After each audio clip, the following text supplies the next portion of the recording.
Hi, Gusio Chuganabira. I'm Robert Kajiwara in front of the Center for Korean Studies building at the University of Hawaii at Manoa. This video is for Theater 763C Seminar in Asian Theater. Today, I will be presenting on Chinese influences on Ryukyuan or Okinawan theater, particularly focusing on Kwimi Wudui, which is also known as Kumi Odori in the Japanese language. I am native Ryukyuan, which is also known as Okinawan, and I'll explain what the difference is in this video. I also speak the native Ryukyuan language of Uchinaguchi or Okinawan. So although it's common today for many scholars of Ryukyuan studies to use Japanese or English translations of Ryukyuan terms, I will be using the correct native Ryukyuan terms and pronunciations throughout this video. However, for your convenience, I will also add Japanese and or English translations. All translations in this video are my own unless otherwise noted. Since time immemorial, Okinawa was a peaceful, prosperous, independent nation known as Ryukyu. In 1879, Japan invaded and forcibly annexed Ryukyu against the will of Ryukyuans. Japan forcibly changed the name of Ryukyu to Okinawa in an attempt to erase Ryukyu's history and identity as an independent nation. Japan did similarly to many of the other countries it invaded. In 1945, the United States invaded Ryukyu. After World War II, all of Japan's other colonies gained their independence back through various means, except for Ryukyu, because the U.S. military decided to keep Ryukyu for itself. Ryukyuans massively resisted this U.S. military rule, so in 1972, the United States gave Ryukyu to Japan without a vote from Ryukyuans, and today Ryukyu remains under joint U.S. and Japanese occupation. It is necessary to have a basic understanding of Ryukyuan history in order to understand Ryukyuan theater. A failure to understand Ryukyu history at even a basic level has led some theater scholars to make notable errors in their work. American and Japanese scholars have dominated Ryukyu studies throughout the 20th and 21st centuries, and they tend to focus heavily on English and Japanese secondary sources while ignoring or underutilizing the Ryukyuan and Chinese primary sources, as well as the Ryukyu-centered worldview. This presentation is an attempt to remedy that, so I'll be using a Ryukyu-centered worldview as well as the historic Ryukyu and Chinese texts in their original languages in order to try to present the most accurate view of Ryukyuan theater that we possibly can find. There are several different forms of Ryukyuan theater, but one of the most famous is Kwimi Wudui, or Kumi Odori as it's pronounced in Japanese. Western and Japanese scholars today tend to state that Kwimi Wudui was heavily influenced by Japanese theater, particularly No, while downplaying or entirely ignoring the strong Chinese influences found in Kwimi Wudui. Even the National Theater of Okinawa, which is funded in part by the central government of Japan, credits Japanese No and Kabuki as the primary influencers of Kwimi Wudui. They mention Chinese theater only very briefly, and they don't bother to provide any specifics as to what forms of Chinese theater influenced Kwimi Wudui or how they influenced it. For much of history, China was Ryukyu's favorite and most important partner in pretty much every regard. Even during ancient times, the journey between Ryukyu and China was just 3 days by ship if conditions were favorable, making for frequent informal trade and cross-cultural exchange. The founding of the Ming Dynasty in 1368 proved to be a pivotal turning point in China-Ryukyu relations, which up until this point had been regulated to informal relations such as trade and cross-cultural exchange. Just a few years later, in 1372, a Ming delegation arrived in Ryukyu and invited them to send representatives to the Ming capital of Nanjing Luchuans promptly obliged, hoping this would give them an economic advantage. In Nanjing, Luchu issued a formal request to become a sovereign tribute state of the Ming, making Luchu China's first sovereign tribute state. For most of its history, Japan refused to pay tribute to China, thus they were not allowed access to China's expanded trade network, and they were considered a barbarian country by the Chinese, so much so that some Chinese maps of East Asia did not even bother to include Japan, though they almost always included Korea and Luchu. Luchu requested that China send migrants to Luchu to help Luchuans better learn Chinese culture. This resulted in what is referred to as the 36 Min families.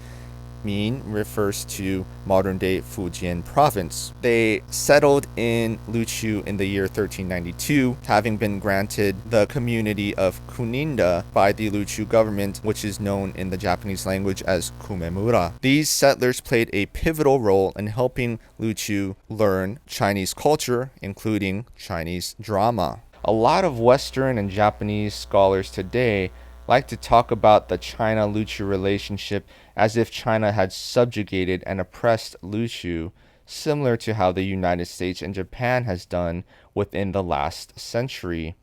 But this is far from the truth. There is an overwhelming amount of historical evidence that portrays a very different story. It was actually Luchu who was the driving force behind maintaining this relationship. The China-Luchu relationship often confuses modern Western and Japanese scholars because they fail to consider the Luchuan worldview. It was a consensual and mutually beneficial relationship and can be described as like father and son or like older brother and younger brother. Both maintained their sovereignty, though China was considered the greater of the two, because China was naturally a much, much larger nation. So while Luchu did give China a lot of tribute, China in turn gave a lot of gifts and wealth to Luchu. China always gave more to Luchu than what they received in order to demonstrate their immense wealth and generosity as the greater of the two nations. China never once violated Luchu's sovereignty or rights in any way. This relationship was so important and lucrative for Luchuans that they actively sought to pay tribute to China as often as possible. The historical records indicate that Luchu paid tribute to China more frequently than any other nation. Through trade, finance, diplomacy, and cross-cultural exchange, Luchu became highly respected by other peoples and nations, including the Chinese, Koreans, Southeast Asians, and even Europeans.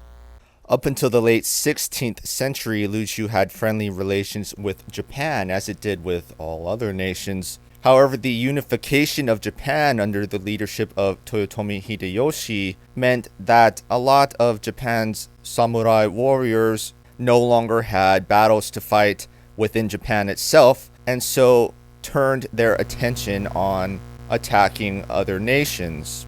The Satsuma clan, located in Kagoshima, was Japan's largest and most warlike clan. So in 1609, they decided to invade Luchu under the pretext of punishing Luchu for failing to come to Japan's aid in the previous wars against China and Korea. Luchuans fought bravely, but they ultimately lost to the Satsuma, who forced Luchu to pay tribute to them. So from 1609 through 1879, Luchu was forced to pay tribute to Japan. Luchu continued to be an independent country, both de facto and de jure, until 1879. However, 1609 is rightfully the start of Japanese oppression and prejudice against Luchu.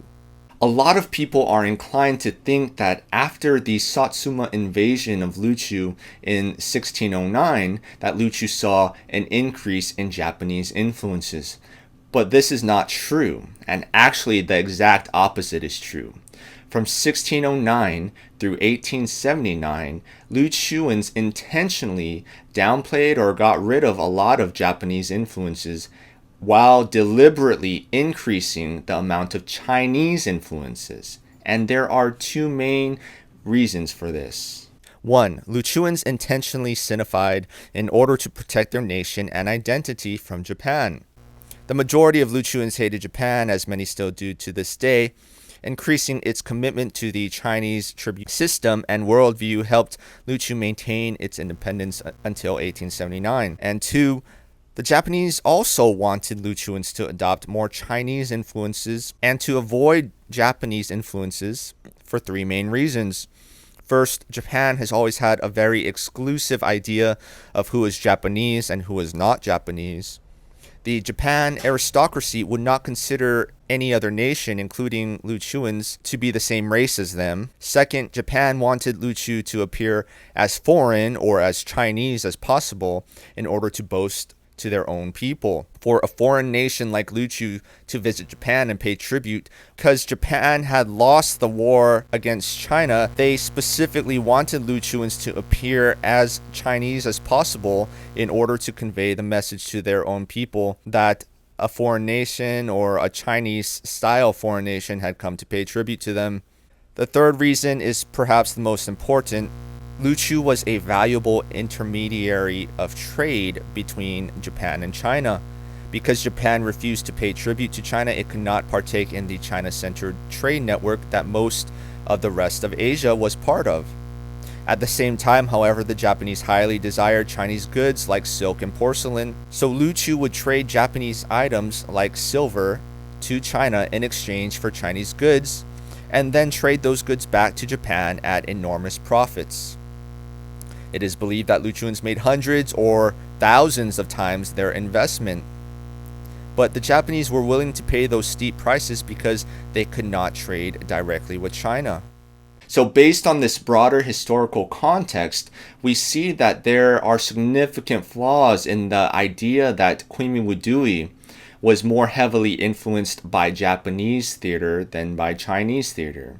Because during that day and age, Luchuans were intentionally downplaying or avoiding large amounts of Japanese influences and were deliberately adopting Chinese influences. And in fact, Japan wanted it that way as well. While there are some similarities between Kumi Wudui and Japanese no, particularly in dance and stage movements, these influences were subtle enough for Tamagusku to get away with. In other words, modern American and Japanese scholars of Luchu studies, including theater, tend to allow geopolitical issues to influence their work, obscuring historical facts to downplay or hide the positive relationship between Luchu and China, while promoting pro-Japan or US propaganda. It is important to mention that historically, both Luchuans and Chinese considered basically any form of performance or entertainment to be related to each other. So the historical Luchuan and Chinese records commonly use the Chinese character of Xi to refer to almost any type of performance, including spiritual performances, musical performances, fireworks shows, acrobatic shows, dragon boat racing, wrestling, dance, and yes, what we now refer to as drama or theater. When Luchuans visited China, as soon as they entered Chinese territory, all of the costs for their stay were paid for by the Chinese government.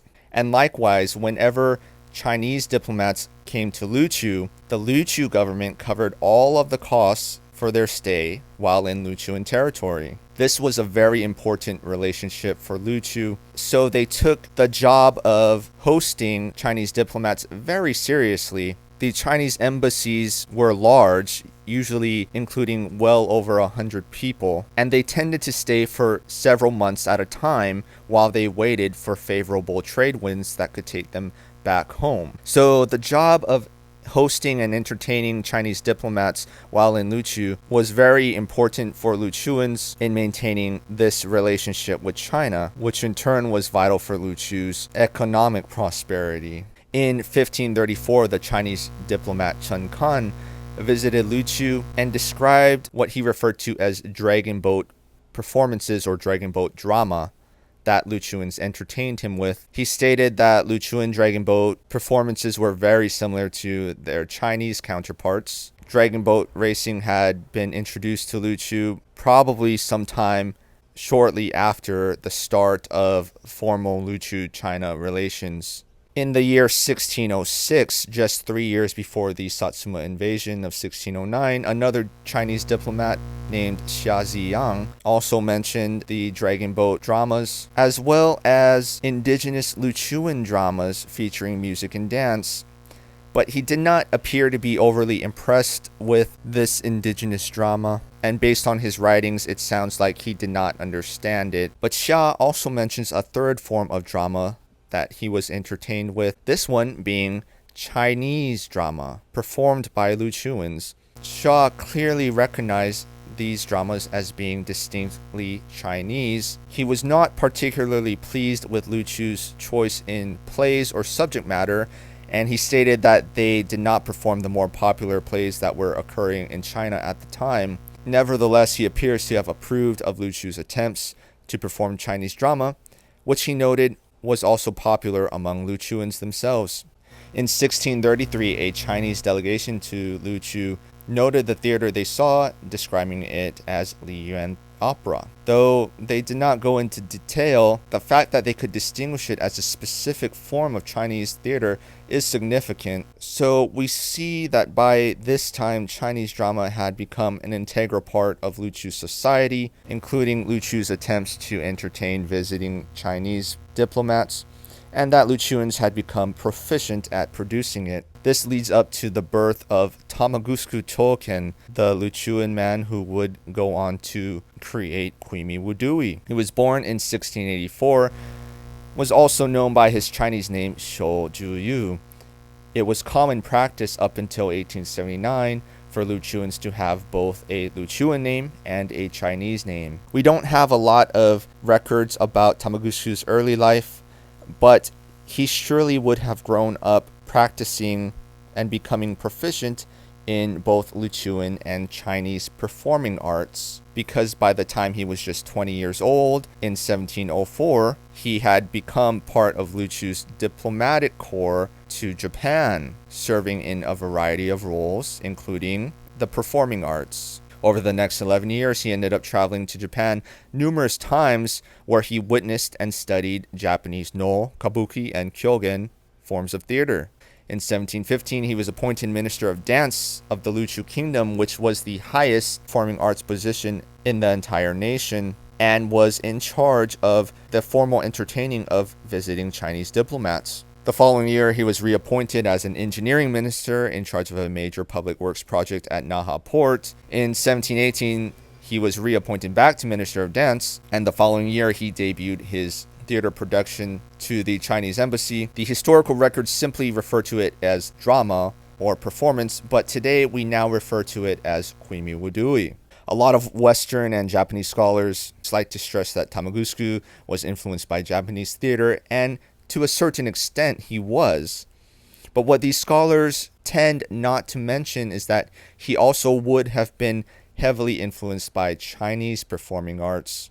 Given the context of the time he lived, the position he was appointed to, as well as stylistic similarities between Luchu and Chinese theater. Given how Chinese drama was such an integral part of Luchuan society and had an important impact on Luchu's international relations and economy, anyone appointed to the role of Minister of Dance surely would have had a great deal of expertise in both Chinese and Luchuan performing arts.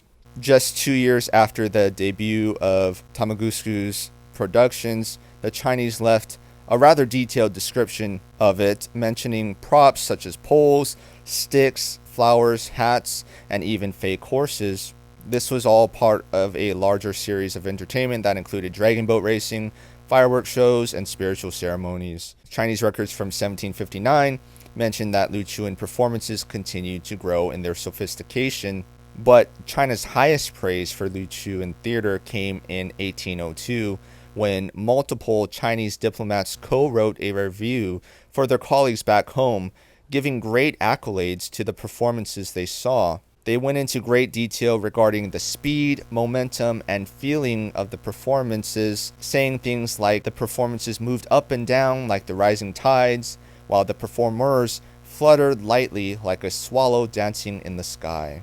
They called these performances absolutely perfect, saying that it was not even necessary for people to witness it themselves, for the reputation of Luchuan performing arts had grown to the point that you could take them at their word that a flawless production was guaranteed. A lot of Western and Japanese studies of Kwimi Wudui leave out this prolific history of both Luchuan and Chinese performance arts in Luchu, and instead they jump straight into the debut of Kwimi Wudui in 1719. But without the historical context, they are missing out on a lot of important information. Prior to Kwimi Wudui, Chinese audiences were never able to appreciate native Luchuan drama. If Chinese influences had not been part of Kwimi Wudui, it probably never would have caught on among Chinese audiences. The Luchuan scholar Masaharu Ikemiya stated in 1996 that Japanese theater alone cannot fully explain the development of Kwimi Wudui, particularly in regards to character types and singing styles. Indeed, the character types found in Japanese theater clash with the character types found in Kwimi Wudui. However, the character types found in Chinese theater are very much similar to that found in Kwimi Wudui. Ikemiya points out that the two primary ways of singing in Kwimi Wudui, chanting or reciting without musical accompaniment, as well as singing a song with musical accompaniment, is consistent with Chinese theater. But Chinese influences on Kwimi Wudui probably go even further and probably helped form Kwimi Wudui's entire structure and storytelling style. Stay tuned for next time when I do a case study comparing Kwimi Wudui to both Chinese opera and Japanese no. There's a lot more that could be said about Chinese influences in Luchuan theater, but I'm just about out of time for today, so I'll wrap it up. Kwimi Wudui is a unique native Luchuan form of theater. It tells Luchuan stories using native songs, poetry, dialogue, costumes, and props, built upon a foundation and structure in the Chinese style, while utilizing Chinese style character designs, chanting, singing, and storytelling elements. Kwimi Wudui borrowed Japanese influences in stage movement and dancing, favoring the slow, methodical finesse movements similar to that of Japanese no. While these Japanese influences are important, scholars and theater aficionados alike should not overlook the many important Chinese influences that played such a key role in the development of Kwimi Wudui. Further research should be done to determine what Southeast Asian and Korean elements may have also influenced Kwimi Wudui's development. Thank you so much for watching this presentation. I'm Robert Kajiwara, and I'll see you next time. Yutasarutu unie sabira.